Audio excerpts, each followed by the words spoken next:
Hello बच्चों, कैसे हैं आप सभी? अच्छे से हो ना? ये रिपीटिशन नहीं लग रहा ना इनका कि कैसे हो आप सभी? रिपीटिशन मैं हर बार बोलता हूँ, रिपीटिशन करूँगा, करना पड़ रहा है बच्चों, क्या करें, है ना। हालचाल पूछना भी अच्छी बात होती है। ऐसे बोलते हैं मेरे मम्मी पापा कि कुछ नहीं हो तो अगले का हालचाल ही पूछ लिया करो कि कैसे हो। ठीक है तो बहुत बढ़िया, नहीं तो अपना दुखड़ा ही रो देगा कि क्या है। ऑल राइट, चलो छोड़ो। हमेशा की तरह तसल्ली से रहो, अच्छे से रहो, अच्छा खाना खाओ, अच्छे कपड़े पहनो और अपने दिमाग को साफ रखो ताकि अच्छी चीज़ें इस दिमाग में प्रवेश कर सके। मैं हूं प्रशांत माहेश्वरी और fun with physics YouTube channel पे आज हम नया चैप्टर चालू करने वाले हैं। मैं थोड़ा सा गैप दे रहा हूं, हालांकि मेरी खुद की इच्छा थी कि मैं ऑप्टिक्स पढ़ाऊं, लेकिन मान लीजिए कि 15-20 दिन पहले ही कई बच्चों ने मेरे को ये कह दिया था कि सर मॉडर्न फिजिक्स के ऊपर जल्दी से आ जाएं, तो फिर मॉडर्न फिजिक्स को कर लेते हैं।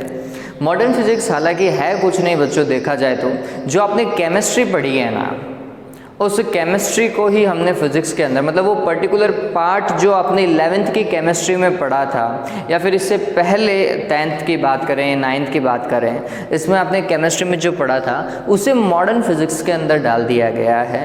इस पर्टिकुलर पॉइंट के अंदर हम फोटो इलेक्ट्रिक इफेक्ट मतलब प्रकाश विद्युत प्रभाव को पढ़ते हैं, फिर परमाणु को पढ़ते हैं और फिर नाभिक को पढ़ते हैं। ये मॉडर्न फिजिक्स का एक तरीके से आप कह सकते हैं एक बेसिक सा भाग हो गया।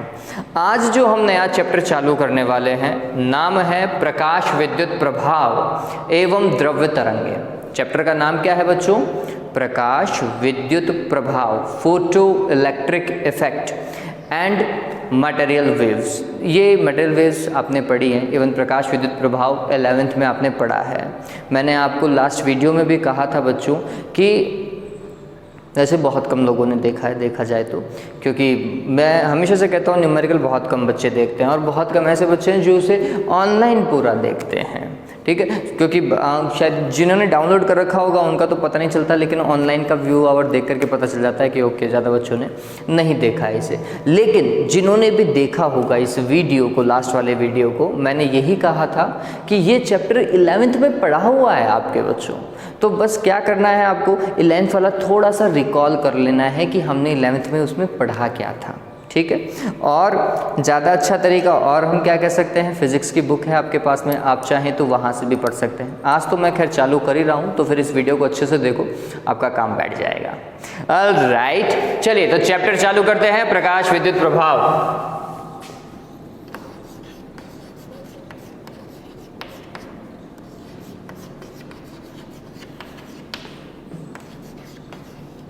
एवं द्रव्य तरंगे।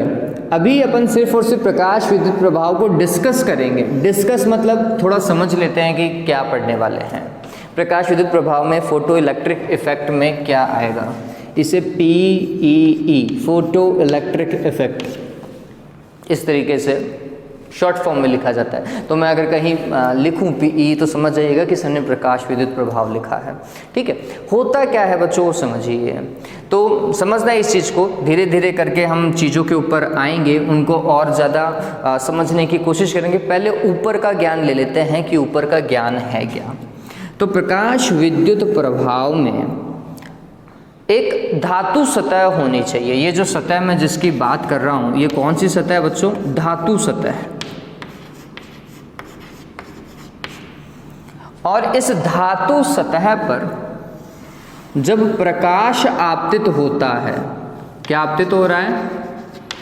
प्रकाश या फिर विकिरणें आप कह सकते हैं, प्रकाशिक विकिरणें। तो इस धातु सतह से इलेक्ट्रॉनों का क्या हो जाता है बच्चों? उत्सर्जन हो जाता है। जितने प्रकाश आया उसके हिसाब से इससे इलेक्ट्रॉन जो हैं वो उत्सर्जित हो जाते हैं। तो ये जो प्रक्रिया है प्रकाश का धातु सतह पर आना और धातु सतह से इलेक्ट्रॉन का बाहर निकलना, यही वास्तविकता में देखा जाए तो क्या है बच्चों?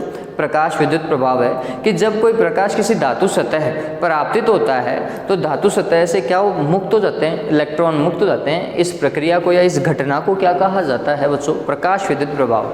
हालांकि सही तरीका या फिर इसे अच्छे से लिखने का तरीका ये नहीं है, लेकिन ऊपर ऊपर से हमें ये पता चल जाना चाहिए कि धातु सतह पर प्रकाश आना चाहिए और धातु सतह से इलेक्ट्रॉन बाहर निकलना चाहिए, ठीक है। इतना दिमाग में रह जाएगा। चलिए अब इस प्रकाश की प्रॉपर्टी के ऊपर आता है कि ये कैसा प्रकाश होना चाहिए। तो अगर आपने किसी दूसरे YouTube चैनल से, वैसे तो पढ़ा होगा, मेरे को पता है बच्चे रेफरेंस उठाते ही हैं, तो प्रकाश के बारे में पढ़ा है बच्चों, तो आपको पता चला होगा कि प्रकाश के पास में दो प्रकार की प्रकृति होती है। जब हम नेचर की बात करते हैं ना, लाइट का नेचर कैसा है, तो लाइट के पास में दो तरीके के नेचर होते हैं। पहला तरंग और दूसरा है कणीय, जिसे हम फोटोन भी बोल सकते हैं। ठीक है, एक तो है तरंग प्रकृति प्रदर्शित करती है, एक कणीय प्रकृति प्रदर्शित करती है। तो पहला सवाल, जब हम फोटो इलेक्ट्रिक इफेक्ट पढ़ रहे हैं, प्रकाश विद्युत प्रभाव पढ़ रहे हैं, तो फिर प्रकाश इन दोनों में से कौन सी प्रकृति को प्रदर्शित करता है, कौन सा प्रकाश माना जाता है? आंसर बच्चों समझ लीजिए, प्रकाश की कौन सी प्रकृति है बच्चों? ये कणीय प्रकृति, फोटोन नेचर है बच्चों, जिसके कारण प्रकाश विद्युत प्रभाव को समझाया गया। प्रकाश को समझाने के लिए हालांकि तरंग सिद्धांत बहुत ज़्यादा कारगर आप कह सकते हैं कि तरंग सिद्धांत के द्वारा हम परावर्तन को समझा सकते हैं। प्रकाश के लिए पढ़ा है आपने, परावर्तन, अपवर्तन, 12th में आओगे तो आप ध्रुवण पढ़ोगे, आप व्यतिकरण पढ़ोगे, विवर्तन पढ़ोगे, ये सारे के सारे तरंग सिद्धांत से समझाए जा सकते हैं। लेकिन जब बात आती है प्रकाश विद्युत प्रभाव को समझाने के लिए, तो ये तरंग सिद्धांत फेल हो जाता है ना। चिरसम्मत भौतिकी भी आप इसे कह सकते हैं, लेकिन आप यहाँ समझिए कि प्रकाश विद्युत प्रभाव को किस सिद्धांत के द्वारा नहीं समझाया जा सकता, तो हम बोलते हैं तरंग सिद्धांत के द्वारा या प्रकाश की तरंगीय प्रकृति द्वारा फोटो इलेक्ट्रिक इफेक्ट को नहीं समझाया जा सकता।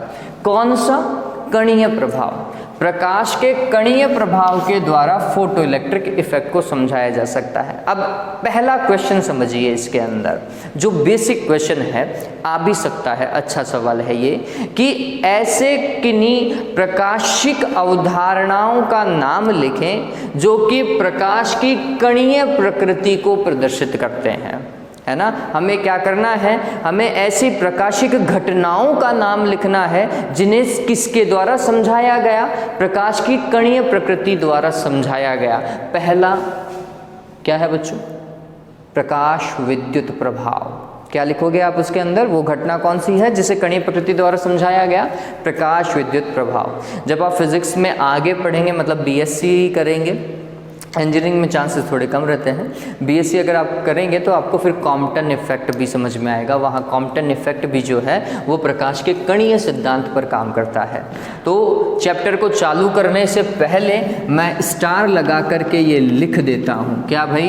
प्रकाश के, समझिए ये उतारना ही है, प्रकाश की कणीय प्रकृति पर आधारित घटनाएं, प्रकाश की कणीय प्रकृति पर आधारित घटनाएं कौन कौन सी हैं? पहला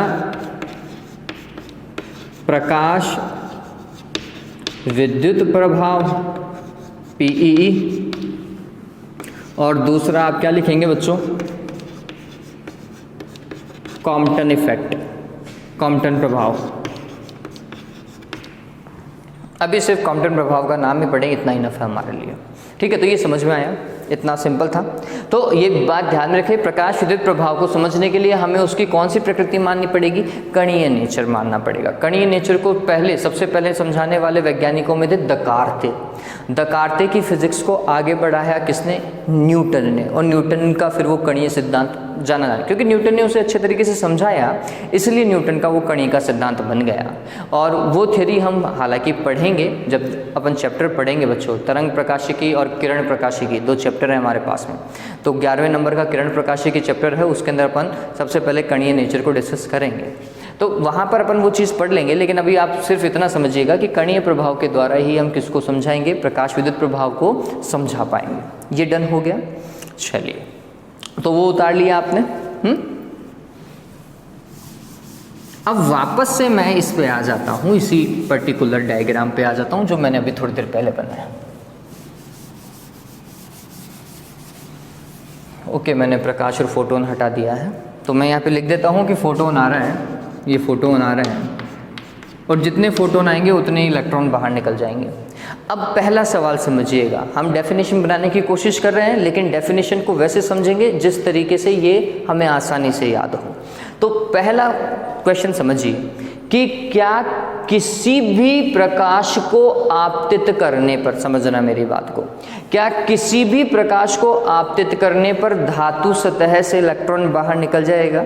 इसका मतलब ये है बच्चों, समझना इस चीज़ को, कि हमारे घर के बाहर जो लोहे की टिन शेड लगी हुई होती है उसके ऊपर सूर्य का प्रकाश आता जाता है और सूर्य का प्रकाश के आने से उस टिन शेड से इलेक्ट्रॉन लगातार क्या होने चाहिए?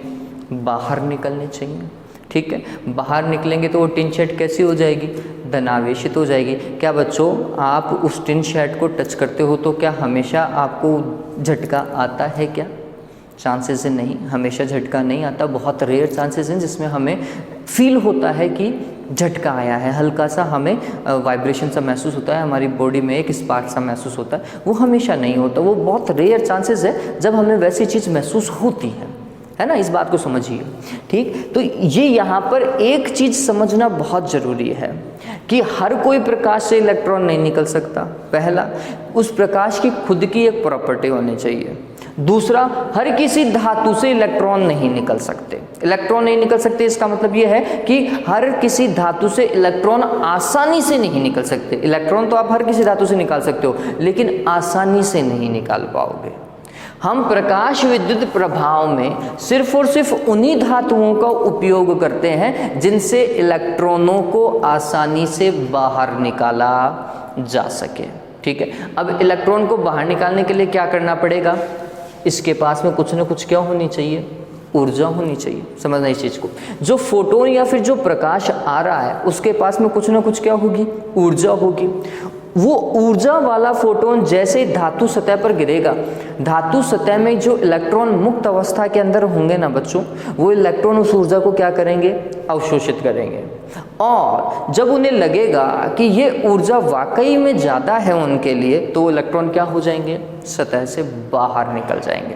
मतलब इस धातु सतह के अवरोध को तोड़ करके या पार करके धातु सतह से क्या हो जाएंगे? बाहर निकल जाएंगे। ठीक है, तो अब ये धातुएं कैसी चूज करनी चाहिए? तो हम बोलते हैं हमें ऐसी धातुओं का उपयोग करना चाहिए जो कि कम ऊर्जा प्राप्त करके भी क्या कर दें? इलेक्ट्रॉनों का उत्सर्जन कर दें। ठीक है, यहाँ पे प्रकाश विद्युत प्रभाव में कौन सी धातुओं का उपयोग किया जाता है? उन धातुओं का उपयोग किया जाता है जो कि कम ऊर्जा को प्राप्त करके भी क्या कर सके? इलेक्ट्रॉनों का उत्सर्जन कर सके। ठीक, ऐसी धातुओं को कहते हैं प्रकाश संवेदी। प्रकाश संवेदी धातुएं, फोटो सेंसिटिव मेटल्स। इंग्लिश में क्या बोलेंगे इन्हें? फोटो सेंसिटिव मेटल्स, है ना? प्रकाश संवेदी धातुएं। अब ये कौन सी हैं हमारे लिए? ऐसे प्रकाश संवेदी पदार्थ कौन से हैं हमारे लिए? तो हम बोलते हैं इन प्रकाश संवेदी पदार्थों की प्रकृति सामान्यतः क्षारीय होती है। इनका नेचर कैसा होता है? क्षारीय प्रकृति का होता है। ठीक है, मैं लिख देता हूं इसकी परिभाषा। वे धातुएं जिन पर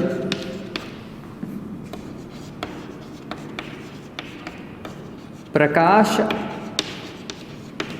आपतित होने पर वे आसानी से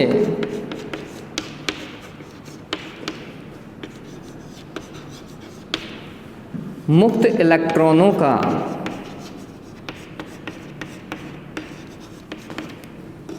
क्या कर देती हैं बच्चों? उत्सर्जन कर देती। क्या कहलाएंगी? प्रकाश संवेदी धातुएं कहलाती। ठीक है, एग्जाम्पल ध्यान में रखें। इसका सबसे बढ़िया एग्जाम्पल एक नंबर पे जिसे रखना चाहिए वो है सीजियम बच्चों। सीजियम एक प्रकाश सुग्राही या संवेदी धातु में नंबर 1 पे आती है सामान्यतः। इसका जो कार्यफलन है, कार्यफलन अपन वैसे डिस्कस कर चुके हैं और डिस्कस करेंगे।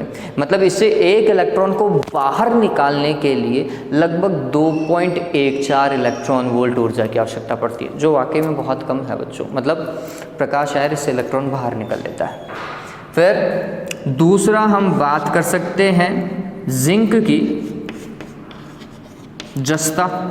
जस्ता भी प्रकाश सुग्राही धातुओं में या संवेदनशील धातुओं में आता है। तीसरा आप सोडियम याद कर सकते हैं, पोटेशियम याद कर सकते हैं, इवन कॉपर भी देखा जाए तो प्रकाश संवेदनशील धातुओं में आता है, लेकिन उसके लिए ऊर्जा का मान थोड़ा ज़्यादा होता है। तो ये आपको क्या याद रखना है, तो मेन तो ध्यान में रखिएगा सीजियम और जिंक का नाम अपने दिमाग में रख लीजिए कि caesium, zinc, sodium, potassium, copper, ये क्या है, प्रकाश सुग्राही या प्रकाश संवेदनशील धातुएं हैं। ठीक है, तो पता चल गई धातु कैसी होनी चाहिए जिससे इलेक्ट्रॉन बाहर निकलना है। ठीक है, अब क्या प्रकाश आते ही निकल जाएगा इलेक्ट्रॉन इससे बाहर, तो आंसर है नहीं।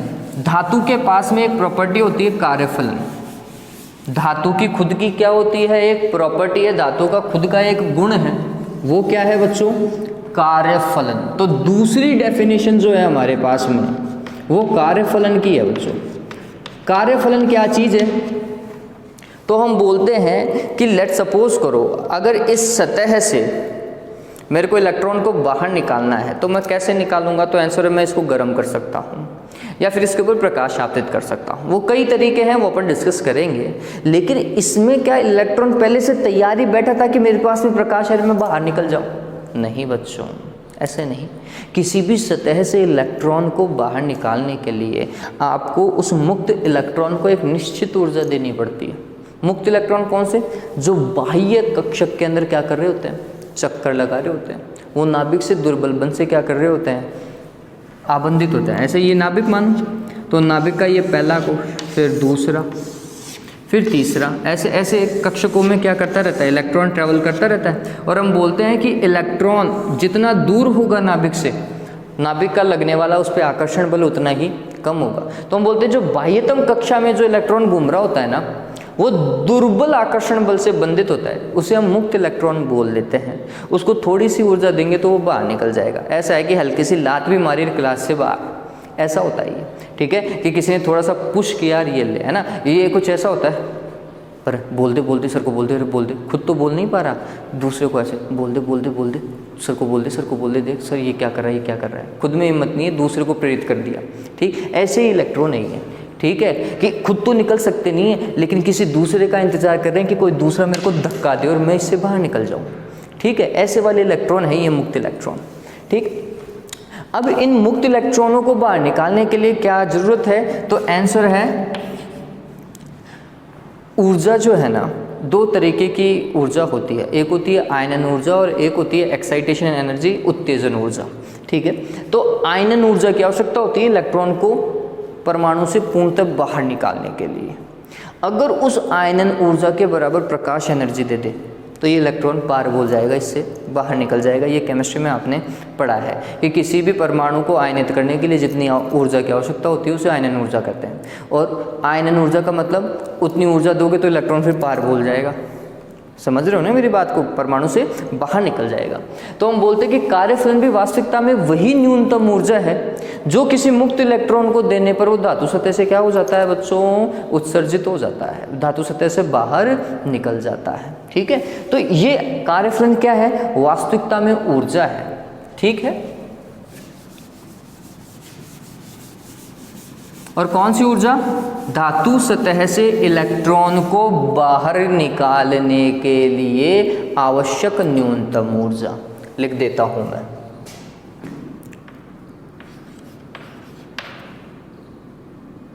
वह न्यूनतम ऊर्जा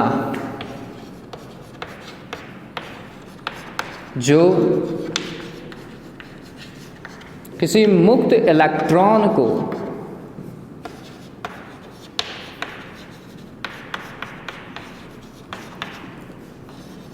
धातु सतह से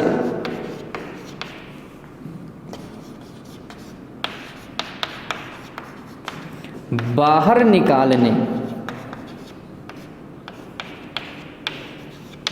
के लिए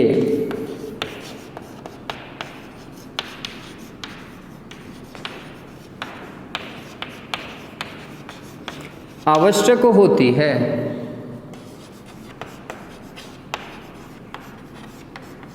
कार्यफलन कहलाती है।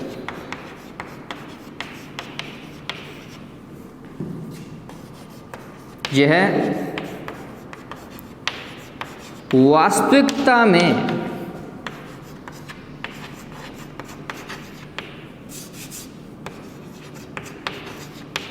धातु सतह का गुण है। किसका गुण है बच्चों? ये धातु सतह का गुण है, जो कि एक निश्चित धातु के लिए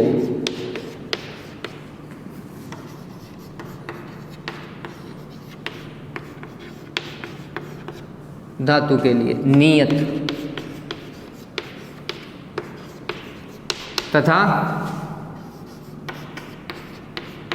भिन्न भिन्न धातुओं के लिए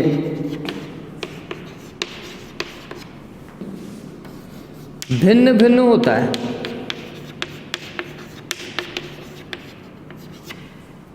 अब इस चीज को समझिए, जो लास्ट लाइन मैंने लिखी, ये तो समझ में आ गया होगा कि धातु सतह से इलेक्ट्रॉन बाहर निकालने के लिए जितनी ऊर्जा चाहिए वो हमारे लिए कार्यफलन है। अब ये जो लास्ट लाइन मैंने लिखी, निश्चित धातु, निश्चित धातु का मतलब क्या हुआ? लेट्स सपोज करो मेरे पास में सीजियम धातु है, या फिर लेट्स सपोज करो जिंक का ये मेरे पास में है, ये जो लकड़ी आपको दिखाई दे रही है वास्तविकता में आप इसे जिंक की प्लेट मान लो, ठीक है। ये एक जिंक की प्लेट है ना, और इस जिंक की प्लेट का आकार ये है। ये प्लेट किसकी है? आंसर है जिंक की है। इस प्लेट के लिए कार्यफलन बच्चों, कार्यफलन को फाई नॉट के द्वारा और कुछ किताबों में इसे डब्ल्यू नॉट के द्वारा प्रदर्शित किया जाता है। कंफ्यूज नहीं होएगा, या तो डब्ल्यू नॉट या फिर फाई नॉट, ठीक है। तो ये धातु प्लेट है, इसके लिए फाई नॉट का मान लेट सपोज कीजिए 3 इलेक्ट्रॉन वोल्ट है, ठीक है। इसका मतलब क्या है? इस जिंक की इतनी सी सतह पर अगर मैं 3 इलेक्ट्रॉन वोल्ट ऊर्जा दूं तो फिर इससे इलेक्ट्रॉन बाहर निकल जाएगा। अब ये जिंक की बड़ी प्लेट ले ली अपन ने, इतनी बड़ी, तो क्या इस जिंक की बड़ी प्लेट का कार्यफलन इतना ही होगा या फिर इससे ज्यादा होगा? तो ये लाइन उसका आंसर है। एक निश्चित धातु है तो इसका मान नियत। इसका मतलब ये है कि जिंक की अगर चाहे छोटी प्लेट हो चाहे बड़ी प्लेट हो, दोनों का कार्यफलन क्या होगा बच्चों? समान होगा। तो मतलब इसका भी कार्यफलन कितना होगा? 3 इलेक्ट्रॉन वोल्ट होगा। जितना छोटी का है उतना बड़ी का भी होगा। लेकिन अगर दो समान आकार की हों लेकिन पदार्थ अलग अलग है, एक जिंक की है और एक सीजियम की है, ठीक है, तो फिर क्या होगा? दोनों का कार्यफलन अलग अलग होगा। ये जो कार्यफलन है वो धातु पर निर्भर करता है। अलग अलग धातुओं का कार्यफलन अलग अलग, लेकिन एक धातु का कार्यफलन हमेशा नियत ही रहेगा। वो उसके आकार के ऊपर निर्भर नहीं करेगा। चाहे उस धातु का आकार छोटा ले लो, चाहे उस धातु का आकार बड़ा ले लो, कार्यफलन उतना ही रहेगा, ठीक है। तो एक चीज तो कार्यफलन से हमें ये समझनी थी, ये समझ में आया। अब क्या चीज और समझेंगे हम, वो समझिए। कार्यफलन को किससे प्रदर्शित किया जाता है? इसे फाई नॉट द्वारा प्रदर्शित किया जाता है,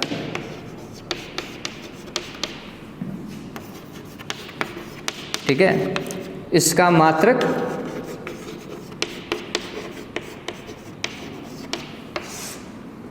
इलेक्ट्रॉन वोल्ट होता है। अब देखो कार्यफलन क्या है, अगर आप पढ़ोगे तो यहाँ पे आपको पता चल रहा है कार्यफलन क्या है? ऊर्जा है। ऊर्जा का मात्रक क्या होता है? आंसर है जूल है। क्या ऊर्जा का मात्रक हमेशा जूल होता है? तो आंसर है नहीं। जूल एसआई पद्धति का मात्रक है। इसके सीजीएस में या फिर इसके अन्य रूप भी संभव है। क्लियर है ये बात? ठीक। तो हम बोलते हैं कि इसका ऊर्जा लिख सकते हो आप कि इसका मात्रक जूल होता है, कोई दिक्कत नहीं, कोई गलत भी नहीं निकाल सकता। लेकिन जो मोस्टली यूज टर्म है कार्यफलन की ऊर्जा को बताने के लिए, जो सबसे ज़्यादा जो मात्रक यूज होता है वो क्या है बच्चों? इलेक्ट्रॉन वोल्ट है। और इलेक्ट्रॉन वोल्ट भी ऊर्जा का ही मात्रक है, ये बात ध्यान में रख लेना। पता चले आप इसको अलग मान लो कि इलेक्ट्रॉन वोल्ट ऊर्जा का मात्रक नहीं है, इलेक्ट्रॉन वोल्ट भी किसका मात्रक है? ऊर्जा का मात्रक है। ठीक है, तो इसका मात्रक क्या होता है? इलेक्ट्रॉन वोल्ट होता है। कार्यफलन का फॉर्मूला मैं लिख के जा रहा हूँ, फाई नॉट, या फिर इसे कुछ किताबें क्या लिखेंगी, क्या बताया था मैंने? डब्ल्यू नॉट बराबर होता है बच्चों H new not. H Planck स्थिरांक क्या है? लिख लीजिएगा, एच क्या है बच्चों? प्लांक स्थिरांक है, जिसका मान कितना होता है? 6.62। आप कुछ किताबें पढ़ेंगे उनमें 6.63 भी लिखा हुआ है, कोई दिक्कत वाली बात नहीं है। गुणा 10 की घात -34, घात ध्यान में रखना माइनस की है, 10 की घात -34 जूल सेकंड, मान ध्यान में रखोगे, और मात्रक भी। कार्यफलन 6.62 गुणा 10 की घात -34 जूल सेकंड। सीबीएसई वाले बच्चों को मान याद रखने की कोई आवश्यकता नहीं है, उनके पेपर में ये मान पहले पन्ने पर ही दिया हुआ होता है। ठीक है, और वही मान आपको यूज़ करना है। अगर वहाँ पे 6.63 लिखा हुआ है तो आप वही यूज़ करोगे। लेकिन आरबीएसई वाले बच्चे, या फिर चलो आरबीएसई वाले बच्चे, अदर स्टेट के बच्चे जो भी हैं, वो इसी मान को याद रखेंगे, इसका मात्रक ध्यान में रखेंगे। इसका मात्रक क्या होता है बच्चों? जूल सेकंड होता है। फिर ये जो न्यू नॉट है इसे दहली आवृत्ति कहते हैं, थ्रेशोल्ड फ्रीक्वेंसी, दहलीज वाली आवृत्ति। चलिए इस चीज़ को उतारे पहले कार्यफलन को, मेरे हिसाब से ये समझ में आया होगा। अभी और डिस्कस करते हैं अपन, इस चीज़ को और समझाता हूँ मैं आपको। वीडियो को पॉज कर लोगे मेरे हिसाब से, है ना? चलिए अब कार्यफलन को और अच्छा सा एक बार के लिए समझ लेते हैं, फाइनल टच दे देते हैं, जिससे आपको कार्यफलन हमेशा के लिए समझ में आ जाएगा। देखिए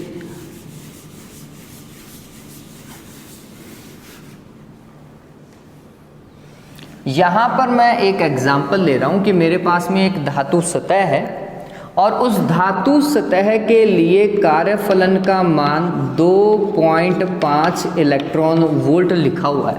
एक एग्जाम्पल ले रहे हैं अपन कि कोई धातु सतह है जिसके लिए कार्यफलन का मान 2.5 इलेक्ट्रॉन वोल्ट है। इसका मतलब क्या हुआ? पहला सवाल कि किसी धातु सतह के लिए कार्यफलन का मान 2.5 इलेक्ट्रॉन वोल्ट है, इससे क्या आशय है? क्या आशय है भाई? कि उस धातु सतह से इलेक्ट्रॉन को बाहर निकालने के लिए आपतित प्रकाश के पास में न्यूनतम कितनी ऊर्जा होनी चाहिए? 2.5 इलेक्ट्रॉन वोल्ट ऊर्जा होनी चाहिए। या फिर आप सिंपली इतना कहेंगे कि उस धातु सतह से इलेक्ट्रॉन को या मुक्त इलेक्ट्रॉन को बाहर निकालने के लिए न्यूनतम 2.5 इलेक्ट्रॉन वोल्ट ऊर्जा की आवश्यकता है। इससे कम ऊर्जा पर क्या इलेक्ट्रॉन उत्सर्जित होगा? नहीं होगा। इससे ज़्यादा ऊर्जा पर क्या इलेक्ट्रॉन उत्सर्जित होगा? होगा। ठीक है, चलिए अब सवाल समझिए।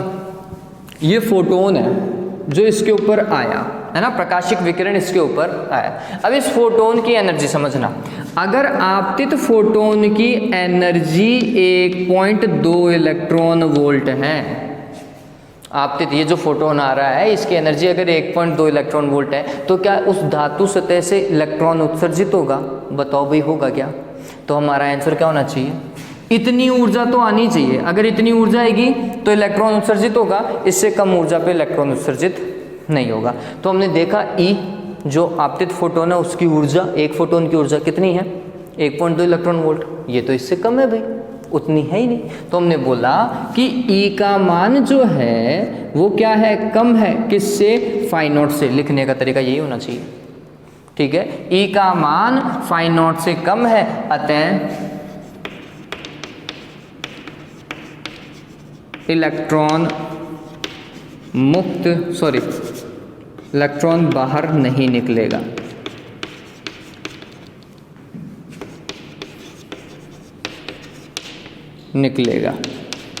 इसको दूसरे शब्दों में क्या लिखूं? इलेक्ट्रॉन का बाहर अगर निकल जाता तो फिर हम बोलते प्रकाश विद्युत प्रभाव हो जाता। क्या इस केस में प्रकाश विद्युत प्रभाव होगा? आंसर है नहीं होगा। तो हम बोलेंगे पीईई नहीं होगा, प्रकाश विद्युत प्रभाव नहीं होगा। पता चला? चलिए अब इसी इलेक्ट्रॉन सॉरी इसी आपतित फोटोन की ऊर्जा को अगर मैं 3 इलेक्ट्रॉन वोल्ट कर दूं तो क्या होगा? देखो चाहिए थी कितनी? 2.5 इलेक्ट्रॉन वोल्ट, मतलब पासिंग मार्क कितने चाहिए थे? 2.5 चाहिए थे। आगे कितने? 3। बेटा तो पास हो गया अपना, है मिठाई बांटो। चलो तो हम बोलेंगे कि इस केस में तो आने वाली ऊर्जा ज़्यादा है, किससे? कार्यफलन से। इलेक्ट्रॉन तो आसानी से बाहर निकल जाएगा। चलिए तो क्या होगा इस केस में? आपतित फोटोन की ऊर्जा ज़्यादा है, किससे? कार्यफलन से। बताओ भाई, प्रकाश विद्युत प्रभाव होगा, धातु सतह से इलेक्ट्रॉन बाहर निकलेगा। चलिए इलेक्ट्रॉन को बाहर निकालने के लिए कितनी ऊर्जा की आवश्यकता थी? 2.5 की। आ रहे कितने हैं? 3। थोड़ा गैप दिख रहा है क्या 0.5 का? 2.5 तो समझ में आ गया कि बाहर निकालने में खर्च हो गए। 0.5 का क्या हुआ वो आ गया, आइंस्टीन बताएगा कि 0.5 का क्या हुआ। अभी तो इतना समझो कि बस ज़्यादा आएगी तो इलेक्ट्रॉन बाहर निकल जाएगा, अगर कम आएगी तो इलेक्ट्रॉन बाहर नहीं निकलेगा। इलेक्ट्रॉन बाहर नहीं निकलेगा तो फिर प्रकाश विद्युत प्रभाव नहीं हुआ, इलेक्ट्रॉन बाहर निकलेगा तो प्रकाश विद्युत प्रभाव होगा। डन हो गया? तो मेरे हिसाब से कार्यफलन वाला कॉन्सेप्ट समझ में आ गया होगा कि कार्यफलन की आवश्यकता, मतलब इसको डिस्कस करना क्यों जरूरी है, क्योंकि कार्यफलन ये बताता है कि इलेक्ट्रॉन बाहर निकलेगा या फिर नहीं निकलेगा। डन हो गया? ऑलराइट। चलिए तो अब कार्यफलन के बाद में, कार्यफलन से हमें एक नई राशि प्राप्त हो रही है। वो राशि क्या है बच्चों? देहली आवृत्ति। कौन सी आवृत्ति बच्चों? देहली आवृत्ति न्यू नॉट। ठीक है, ये भी डिस्कस कर लेते हैं। ये समझ में आया ना?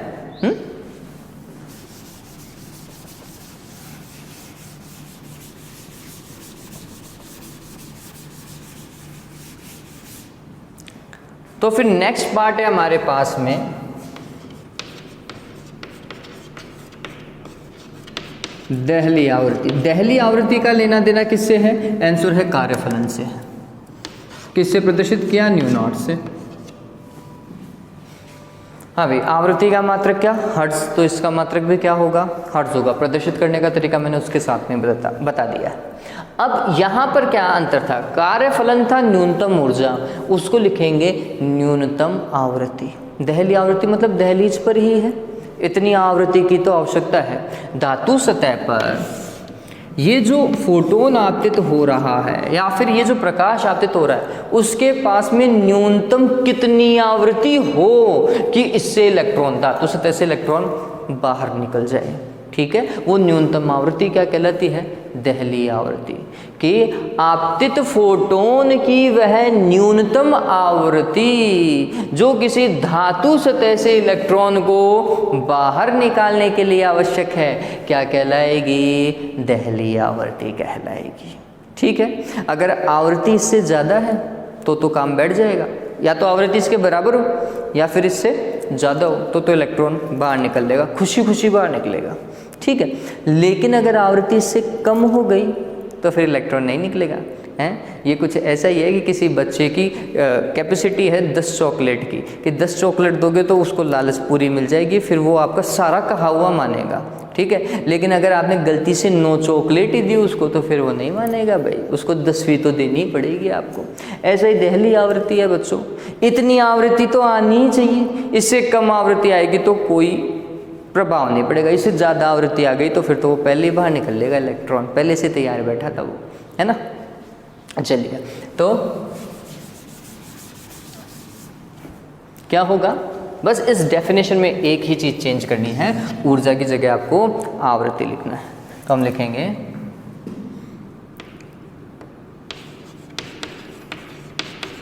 आपतित फोटोन या फिर विकिरण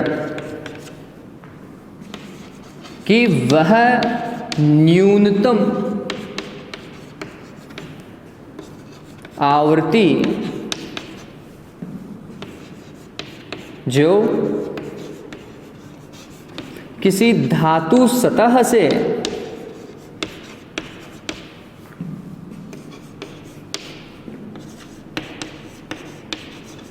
इलेक्ट्रॉन को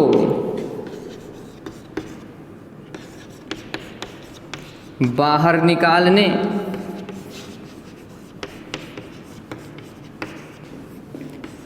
के लिए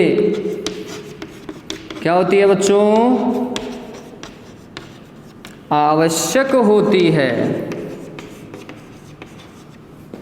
क्या कहलाएगी? देहली आवृत्ति कहलाती है। देहली आवृत्ति कहलाती है। उतार लोगे? अब देहली आवृत्ति का फॉर्मूला क्या होगा? आवृत्ति ये और इसके आगे नॉट लगा दो। एक फॉर्मूला आपने पढ़ा होगा, C/F इज टू लैम्डा। ये कभी मैंने 11th में बच्चों को पढ़ाया था। लैम्डा इज टू क्या होता है? C/F, जहाँ C प्रकाश का वेग होता है निर्वात में, F आवृत्ति होती है और लैम्डा तरंग दैर्घ्य होती है। तो अगर मैं यहाँ से आवृत्ति का फॉर्मूला बनाऊं तो F बराबर क्या हो जाएगा? C divided by lambda. यही तो होगा, ऐसा ही है। ठीक, तो यहाँ से अगर मैं न्यू नॉट बनाऊँ, आवृत्ति F भी है, आवृत्ति ये भी है, तो फिर न्यू नॉट बराबर क्या हो जाएगा? C divided by lambda naught. ठीक है, मात्रक तो देहली आवृत्ति का आपको पता है, हर्ट्ज होगा, आवृत्ति है तो हर्ट्ज होगा ही होगा। ठीक, और देहली आवृत्ति का सूत्र क्या है? C divided by lambda naught है। C क्या है? प्रकाश का निर्वात में वेग। प्रकाश का निर्वात में वेग कितना होता है बच्चों? 3 × 10⁸ मीटर पर सेकेंड। ध्यान में रखिएगा, प्रकाश का निर्वात में वेग कितना है? 3 × 10⁸ मीटर पर सेकेंड है, और ये सर्वाधिक वेग है अब तक का ज्ञात। ठीक है, ज्ञात सर्वाधिक वेग जो है वो इतना ही है। हाँ, कहते हैं कि ब्रह्मांड का विस्तार जो है वो प्रकाश के वेग से ज़्यादा हो रहा है, लेकिन अभी तक इसका कोई प्रमाणिक सत्यापन नहीं दिया गया है। चलिए तो आगे चलते हैं इसी में। तो ये तो हो जाएगा आवृत्ति, ये प्रकाश का निर्वात में वेग। लैम्डा नॉट क्या है? लैम्डा होती है तरंग दैर्घ्य। अगर ये देहली आवृत्ति है तो फिर इसको क्या बोलेंगे? देहली तरंग दैर्घ्य। पता चल गया। अब देखो, आवृत्ति और तरंग दैर्घ्य में कॉन्सेप्ट कैसा? व्युत्क्रमानुपाती का है। इसका मतलब अगर एक कम है तो दूसरी ज़्यादा होगी। क्लियर है? तो अगर मैं यहाँ पर नेक्स्ट डेफिनेशन की बात करूँ, जो क्या बनेगी? देहली तरंग दैर्घ्य की बनेगी। किसकी बनेगी बच्चों? देहली तरंग दैर्घ्य की। तो वो क्या होनी चाहिए? इसी से देखो, बस मैं बोल रहा हूँ व्युत्क्रमानुपाती का कॉन्सेप्ट लगाना। अगर ये न्यूनतम आवृत्ति है तो फिर इसके संगत तरंग दैर्घ्य क्या होगी? आवृत्ति न्यूनतम है तो तरंग दैर्घ्य अधिकतम होगी। व्युत्क्रमानुपाती है ना, समझ रहे हो?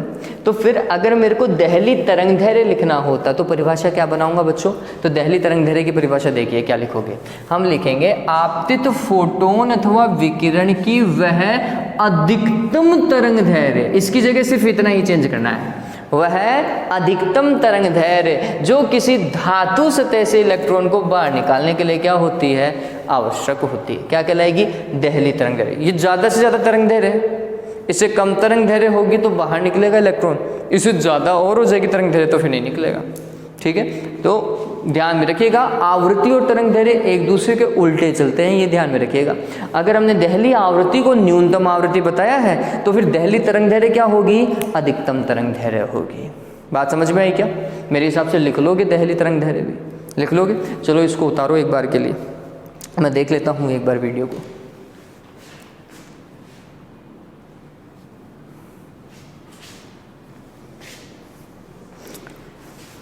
जल्दी से इसे उतार लीजिएगा, देहली तरंग दैर्घ्य लिख लीजिएगा।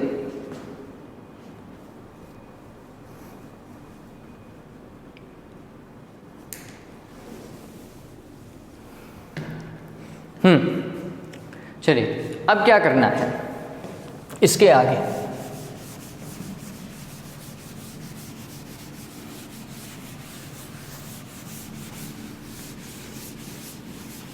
अब हमने इस प्रकाश संवेदी धातुएं पढ़ लिया, कार्यफलन पढ़ लिया, आवृत्ति के बारे में पढ़ लिया, तो अब हम आसानी से एक अच्छी डेफिनेशन बना सकते हैं। किसकी? प्रकाश विद्युत प्रभाव की। एक बहुत बढ़िया डेफिनेशन तैयार कर लेंगे और वो इफेक्टिव भी होगी। अगर ये चीज़ें हमें पता हैं तो अब जो हम डेफिनेशन डिस्कस करेंगे वो वाकई में बहुत इफेक्टिव होगी बच्चों। देखिए, तो कौन कौन सी चीज़ों को हमें इंडिकेट करना है उस डेफिनेशन में वो देखते हैं। तो हम बोल रहे हैं कि क्या होना चाहिए? धातु सतह होनी चाहिए, और इस धातु सतह को हम कौन सी सतह बोलेंगे? तो हम बोलेंगे प्रकाश संवेदी। प्रकाश संवेदी धातु होनी चाहिए। फिर फोटोन होना चाहिए, उस है ना, आपतित विकिरण होनी चाहिए, और आपतित विकिरण के पास में क्या होनी चाहिए, दहली आवृत्ति होनी चाहिए। इतनी तो न्यूनतम आवृत्ति चाहिए इलेक्ट्रॉन को बाहर निकालने के लिए, ठीक। दहली आवृत्ति से क्या होना चाहिए, या तो दहली आवृत्ति या फिर इससे अधिक आवृत्ति का फोटोन होना चाहिए। और जब ये दहली आवृत्ति है, इससे अधिक आवृत्ति का फोटोन किस पे आपतित होता है, प्रकाश संवेदी धातु पे आपतित होता है, तो इससे क्या निकलता है, इलेक्ट्रॉन उत्सर्जित हो जाता है। इससे कौन उत्सर्जित हो जाता है, इलेक्ट्रॉन। ये जो इलेक्ट्रॉन उत्सर्जित होगा इसे फोटो इलेक्ट्रॉन बोलते हैं। क्या बोलते हैं इसको, फोटो इलेक्ट्रॉन बोलेंगे। और ये जो घटना है इलेक्ट्रॉन के उत्सर्जन की किसी प्रकाश के कारण, वही क्या है, प्रकाश विद्युत प्रभाव है। ठीक है, अब समझो इस डेफिनेशन को कैसे लिखने वाला हूं। तो देखिए हम लिखते हैं, जब किसी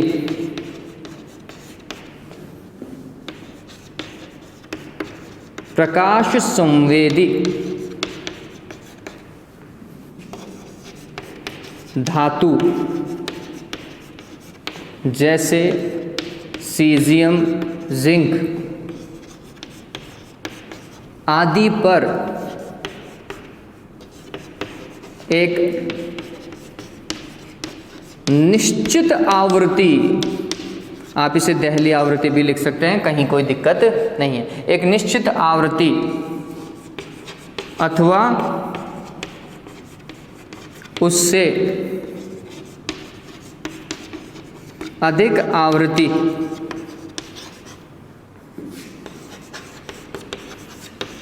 का प्रकाश, आप क्या लिख सकते हैं ब्रैकेट में, फोटोन, आपतित होता है,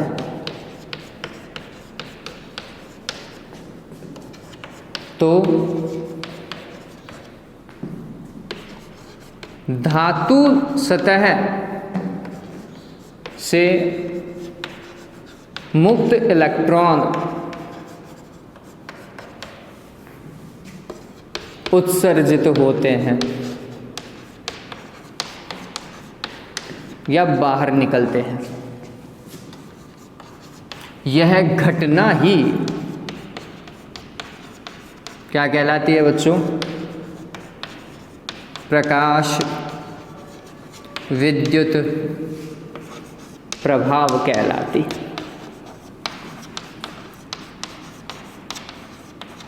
यह घटना क्या है, प्रकाश विद्युत प्रभाव है। चलिए, तो प्रकाश विद्युत प्रभाव हो गया। अब इसके बाद में इसकी सब डेफिनेशन, प्रकाश विद्युत प्रभाव में जो इलेक्ट्रॉन धातु सतह से बाहर निकलता है उसे फोटो इलेक्ट्रॉन बोलते हैं। तो अब इसकी सब डेफिनेशन जो इससे रिलेटेड ही है वो हम लिख रहे हैं। तो हम बोल रहे हैं, इस प्रभाव में, मतलब प्रकाश विद्युत प्रभाव में, धातु सतह से बाहर निकलने वाले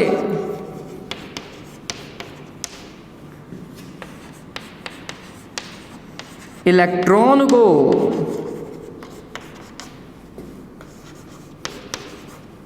क्या कहा जाता है बच्चों, फोटो इलेक्ट्रॉन कहा जाता है, फोटो इलेक्ट्रॉन कहते हैं। ठीक है, ये हो गया क्या, फोटो इलेक्ट्रॉन। अब इलेक्ट्रॉन अगर बाहर निकला है तो इलेक्ट्रॉन से धारा भी तो बहनी चाहिए, कंडीशन अप्लाइड, परिपथ क्या हो, बंद हो।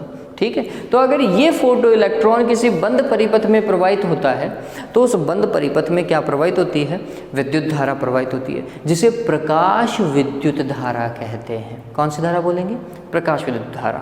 कब बहती है, जब प्रकाश विद्युत प्रभाव संभव हो पाता है। किसमें बहेगी, बंद परिपथ में या खुले परिपथ में, बंद परिपथ में। खुले परिपथ में तो वैसे भी धारा का कोई अस्तित्व नहीं है। ठीक है, तो हमने क्या लिखना है आगे, तथा यदि ये फोटो इलेक्ट्रॉन,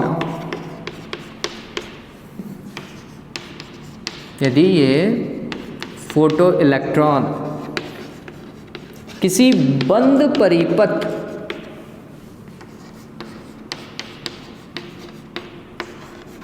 में प्रवाहित होते हैं तो इनके प्रवाह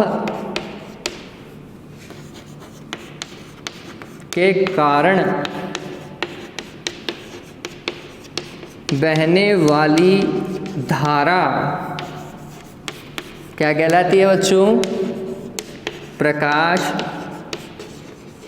विद्युत धारा कहलाती है। ठीक है, वो क्या कहलाएगी बच्चों? प्रकाश विद्युत धारा कहलाएगी। डन हो गया। अब ये जो प्रकाश विद्युत धारा है बच्चों, जो हमारे घरों में जो धारा बह रही है ना, आप स्विच ऑन करते हो पंखा चालू हो जाता है, उतनी धारा के बराबर होती है, उससे कम ज़्यादा होती है। तो थोड़ा ध्यान में रखना बच्चों, हमारे घरों में जो ये चालक तार है ना, इन चालक तारों के अंदर धारा का जो प्रवाह है वो बहुत ज़्यादा होता है। परिमाण में देखा जाए तो बहुत अच्छा खासा है ना। 5 एम्पियर तक के तो हमारे ये नॉर्मल स्विच हैं बच्चों। ठीक, तो हम बोलते हैं कि ये वाली जो धारा है प्रकाश विद्युत धारा, ये परिमाण में बहुत कम होती है। ये ध्यान में रखना, प्रकाश विद्युत धारा परिमाण में बहुत कम होती है। यह परिमाण में बहुत कम होती है, बहुत कम होती है। मिली और माइक्रोस में प्रवाहित होती है, बात ध्यान रखना।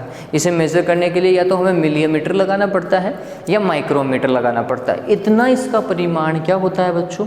कम होता है। ठीक है, पता चल गया प्रकाश विद्युत धारा और प्रकाश विद्युत प्रभाव। ठीक है, तो क्या है? प्रकाश संवेदी धातु, उस पर दहली आवृत्ति या उससे अधिक आवृत्ति का प्रकाश आपतित हुआ, उस धातु सतह से इलेक्ट्रॉन मुक्त हुआ, ये घटना क्या कहलाएगी? प्रकाश विद्युत प्रभाव कहलाएगी।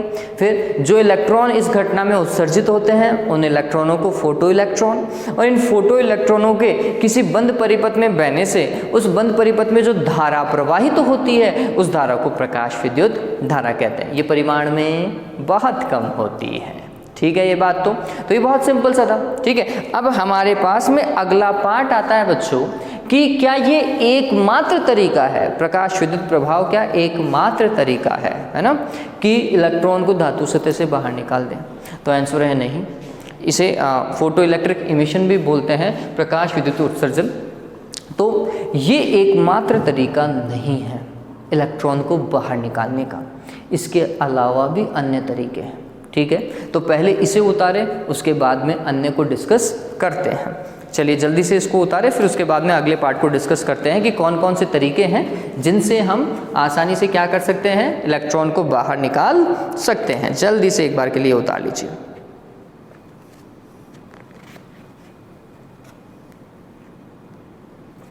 बच्चों लगातार अगर पढ़ते रहोगे ना तो ये चीज़ बहुत सिंपल लगेगी। हाँ, हालांकि है भी बहुत सिंपल, क्योंकि ये चीज़ जो है वो रिलेटेड है आपके 11th से। 11th में आपने इस चीज़ को बहुत अच्छे से पढ़ रखा है, तो यहाँ पर आपको दिक्कत आनी ही नहीं चाहिए।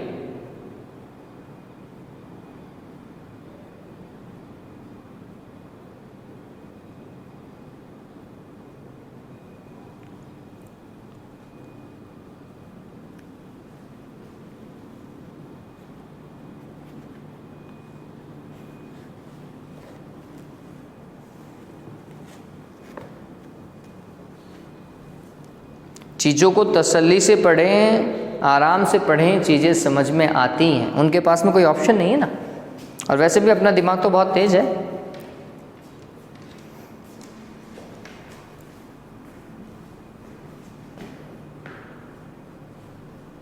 चलिए अब हम डिस्कस करते हैं कि इलेक्ट्रॉन उत्सर्जन कितने प्रकार से हो सकता है।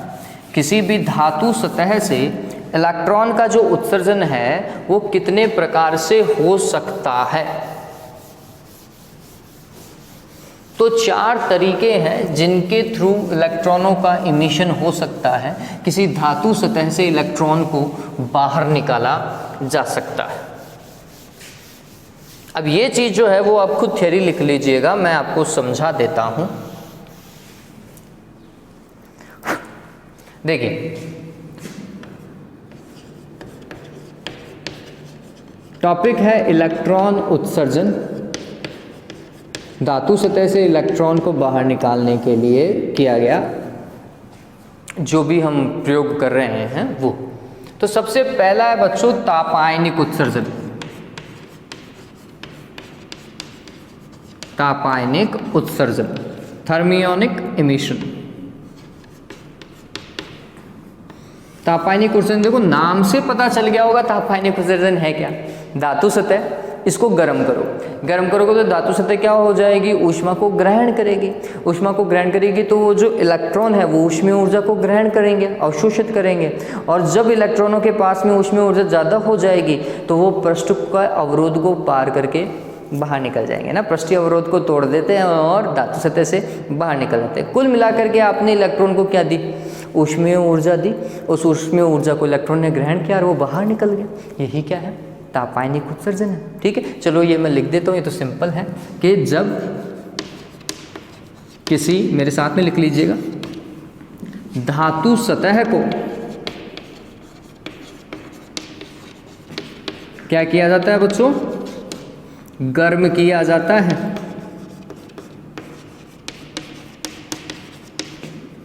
तो धातु सतह में उपस्थित मुक्त इलेक्ट्रॉन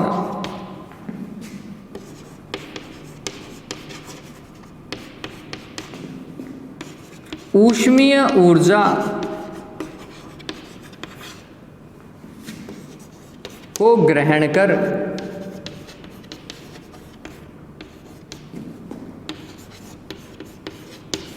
पृष्ठीय अवरोध, धातु के पृष्ठीय अवरोध को पार कर जाते हैं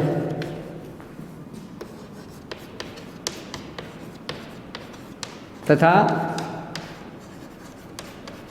धातु सतह से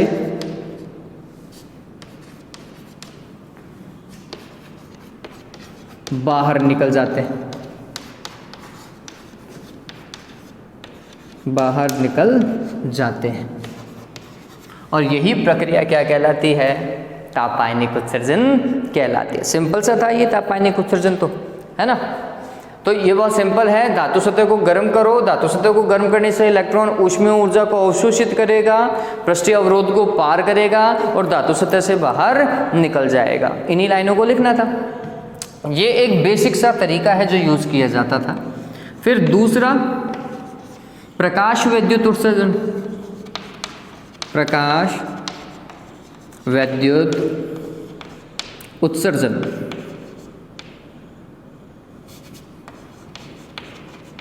फोटो इलेक्ट्रिक इमिशन। ठीक है, प्रकाश विद्युत उत्सर्जन। इसमें क्या होता है बच्चों, आप खुद ही लिखेंगे, बता देता हूं मैं। धातु सतह पर हम क्या करेंगे, एक निश्चित आवृत्ति का प्रकाश या उससे अधिक आवृत्ति का प्रकाश आपतित करेंगे। फिर उस प्रकाशिक ऊर्जा को ग्रहण कर इलेक्ट्रॉन पृष्ठीय अवरोध को क्या कर जाएंगे, पार कर जाते हैं और धातु सतह से बाहर निकल जाते हैं। यही क्या है, प्रकाश विद्युत उत्सर्जन। वापस से बता देता हूँ क्या लिखना है। जब किसी धातु सतह पर, लिख लीजिए इस चीज को, जब किसी धातु सतह पर एक निश्चित आवृत्ति या उससे अधिक आवृत्ति का प्रकाश आपतित किया जाता है तो धातु सतह पर उपस्थित मुक्त इलेक्ट्रॉन प्रकाशीय ऊर्जा को ग्रहण कर पृष्ठीय अवरोध को पार कर जाते हैं तथा धातु सतह से बाहर निकल जाते हैं। यह प्रक्रिया प्रकाश विद्युत उत्सर्जन कहलाती है। ठीक है। फिर तीसरा क्षेत्र उत्सर्जन। हालांकि ये चीजें पूछी नहीं गई हैं लेकिन हमें तरीका पता होना चाहिए। Field emission. Field emission, field कौन सा, विद्युत क्षेत्र। कौन सा क्षेत्र बच्चों, विद्युत क्षेत्र। जब किसी धातु सतह पर 10 की घात, लगभग बता रहा हूँ, 10 की घात 8 वोल्ट प्रति मीटर, विद्युत क्षेत्र का मात्रक वोल्ट पर मीटर होता है, मेरे हिसाब से सभी को पता है। ठीक है। जब किसी धातु सतह पर लगभग उच्च विद्युत क्षेत्र जैसे 10 की घात 8 वोल्ट प्रति मीटर का विद्युत क्षेत्र आरोपित किया जाता है तो धातु सतह से इलेक्ट्रॉन बाहर निकल जाते हैं। इसे क्या कहते हैं? क्षेत्र उत्सर्जन। विद्युत क्षेत्र आपने आरोपित किया, एक प्रबल विद्युत क्षेत्र किस पे आरोपित करते हैं? धातु सतह पर आरोपित करते हैं। धातु सतह वापस से ऊर्जा को ग्रहण करती है, उसके धातु सतह पर जो उपस्थित मुक्त इलेक्ट्रॉन है वो ऊर्जा को ग्रहण करते हैं और फिर बाहर निकल जाते हैं। ये प्रक्रिया क्या है? क्षेत्र उत्सर्जन है। तो क्षेत्र उत्सर्जन में क्या लिखेंगे? जब किसी धातु सतह पर उच्च विद्युत क्षेत्र आरोपित किया जाता है या फिर 10⁸ वोल्ट पर मीटर कोटि के तुल्य विद्युत क्षेत्र आरोपित किया जाता है, तो धातु सतह में उपस्थित मुक्त इलेक्ट्रॉन ऊर्जा को ग्रहण कर, क्षेत्रीय ऊर्जा को ग्रहण कर धातु सतह से बाहर निकल जाते हैं। यह प्रक्रिया क्षेत्र उत्सर्जन कहलाती है। सिंपल है। और अंतिम द्वितीयक उत्सर्जन। द्वितीयक उत्सर्जन। द्वितीयक उत्सर्जन क्या है? यहाँ पर हम बोल रहे हैं कि एक इलेक्ट्रॉन आरोपित कर रहे हैं और उससे धातु सतह से एक इलेक्ट्रॉन बाहर निकल रहा है। कहने का मतलब ये है कि ये जब हम पढ़ रहे थे यहाँ पर धातु सतह और इसके ऊपर फोटोन को आपतित करा रहे थे, इस फोटोन की जगह जब हम उच्च ऊर्जा के इलेक्ट्रॉनों को धातु सतह पर क्या किया जाता है? आरोपित किया जाता है। बहुत उच्च ऊर्जा के इलेक्ट्रॉन अगर धातु सतह से टकराते हैं तो फिर इन उच्च ऊर्जा के इलेक्ट्रॉनों की ऊर्जा को ग्रहण कर धातु सतह के इलेक्ट्रॉन क्या कर जाते हैं? बाहर निकल जाते हैं। इसे क्या कहते हैं? द्वितीयक उत्सर्जन। एक इलेक्ट्रॉन की ऊर्जा ग्रहण करी और उससे दूसरा इलेक्ट्रॉन धातु सतह से बाहर निकल गया। तो क्या है? जब उच्च ऊर्जा के त्रिवगामी इलेक्ट्रॉन धातु सतह पर आपतित होते हैं तो इन इलेक्ट्रॉनों की ऊर्जा को ग्रहण कर धातु सतह के इलेक्ट्रॉन सतह से बाहर निकल जाते हैं। इसे क्या कहते हैं? द्वितीयक उत्सर्जन कहते हैं। चलो, तो उत्सर्जन इतना ही था। तापायनिक में ताप देंगे, प्रकाश विद्युत प्रभाव में प्रकाश देंगे, क्षेत्र उत्सर्जन में उच्च विद्युत क्षेत्र आरोपित करेंगे, द्वितीयक उत्सर्जन के अंदर हम उच्च ऊर्जा के इलेक्ट्रॉनों को धातु सतह पर आपतित कराएंगे। ठीक है, तो ये 4 तरीके थे जिससे इलेक्ट्रॉन को क्या किया जा सकता है? बाहर निकाला जा सकता है। हम इस चैप्टर में सिर्फ एक ही तरीका पढ़ेंगे, फोटो इलेक्ट्रिक एमिशन वाला। प्रकाश विद्युत प्रभाव में प्रकाश विद्युत उत्सर्जन वाले केस को ही हम इस चैप्टर में डिस्कस करेंगे। ठीक है, तो मेरे हिसाब से ये समझ में आ गया। जो नेक्स्ट वीडियो आने वाला है बच्चों, वो बहुत ज़्यादा इम्पॉर्टेंट होने वाला है।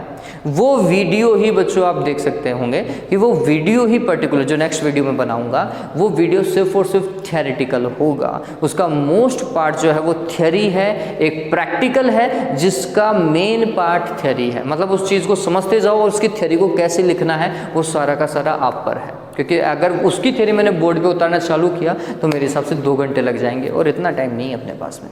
ठीक है, तो वो वाला प्रैक्टिकल मैं आपको बहुत अच्छे से समझाऊंगा और उसके रिजल्ट के लिए फिर अपन क्या करेंगे बच्चों? ऑनलाइन क्लास लेंगे। मैंने पूरा मन बना लिया है। तो जो तीसरे नंबर की क्लास आएगी, चाहे कैसे भी हो, तीसरे नंबर की जो क्लास आएगी वो ऑनलाइन क्लास होगी और उससे आगे वाले पार्ट अपन ऑनलाइन ही देखने की कोशिश करेंगे। ठीक है, चलिए तब तक के लिए अपना ध्यान में रखें, इस चैनल को सपोर्ट कीजिए। मैं आपको अभी भी बोल रहा हूँ कि अगर आप चाहते हैं कि ये चैनल ग्रो करे तो इसको आपके सपोर्ट की बहुत ज़्यादा आवश्यकता है। ठीक है, तो जितना हो सके लाइक करो, शेयर करो और जिन्होंने नहीं किया है वो अभी तक सब्सक्राइब करो। ठीक है, have a good day, take care.